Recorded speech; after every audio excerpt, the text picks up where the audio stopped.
I finally got the strut mounted and sealed up with 3M4200, and that stuff is so messy. And of course, I've used it before for that and the fin. And so I did it. I'll have to clean up some of this stuff after it cures. That'll rub off. But you can see, and what I did, I showed before, I had tape around so it'd be a cleaner edge. And then after I was done, after I peeled the tape, then I ran my finger with, I used rubber gloves, actually multiple rubber gloves, because they get gooped up and you need new ones. But then I did a light run around after I peeled the tape so it would smooth that right out. So I've got a good bead. And you can see it's all gooped up around the screws, and I'll show up top here in a minute. But like I've said before, with epoxy and other things like this, and with 3M4200, this is not the time to skimp. And you really want to goop it up, and you want it to squirt out, and then it is a pain and a mess, and you have to wipe off the excess. But the thing is in there good now, and it was wanting to twist on me a little bit where the shaft, actually this way, it was wanting to twist this way a little bit. So I got a clamp, I'll show that here in a second, a wood clamp, and I clamped it on here, and then I had it sticking out, and then I had it clamped around this just to help hold it, because I was wanting to just move a little bit on me. And but it's in. So here's the clamp I used to clamp on that strut, and then use the ratchet strap to help hold it, keep it from twisting. So here's what it looks like up top, and if you remember, I had tape around the edges to kind of clean that up, but you can see it's messy on top. I'll try to clean that up, at least in between these bolts after it cures. But if you notice, what I do is when I put 4200 on, down below those bolt heads, I put some 4200 around those, so when I tighten it up, it would squish out. And I did the same here. I put 4200 under each of these washers, so it's hard to tell now, but there's a regular washer and a lock washer and then the nut.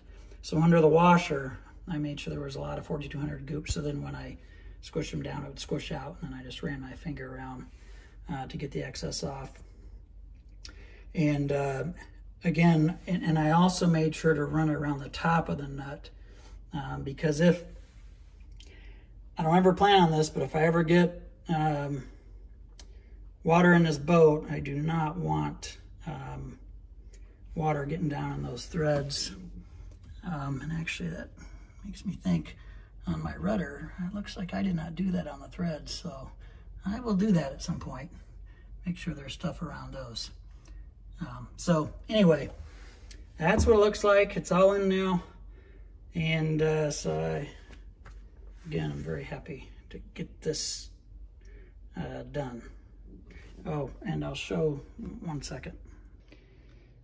So here's the prop shaft, and again, I had the prop shaft in the strut when I attached it. That way I could make sure, hold on, to make sure side to side it was roughly in the center. And like I mentioned, it was trying to walk on me a little bit, so I had to make sure and keep it so the shaft was this way, because I was wanting to go that way a little bit. So anyway, it's in there, and then the angle, I've got it just propped up right now. Shaft is held with those two little blocks. I have it basically make sure the shaft is the same angle that the strut is, so there's no tension or pressure on those strut bearings. So next step will be working towards mounting a shaft log, and I'll seal that up with 4200 as well. One thing I meant to mention is doing this is really a two-person job, because you got to stick the bolts up through the bottom and all the gooping, and then up on top, as you're spinning the bolts from the bottom, the nuts. I mean, there's no good way to do it. I mean, I did it by myself, but it was tricky. I had my open end wrench up here laying engage with a nut, and then I'd go underneath and take a screwdriver and screw it up in there and kind of up and down, up and down. So I did do it myself, but if you can have a helper, it would make it quite a bit easier.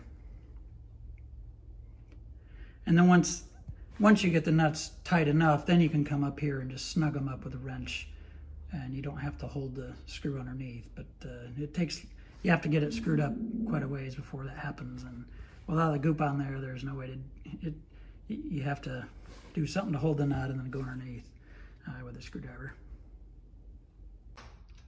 So here's what the top plate of the strut looks like after I cleaned up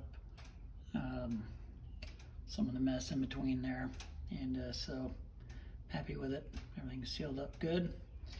And I'll show underneath here in a second.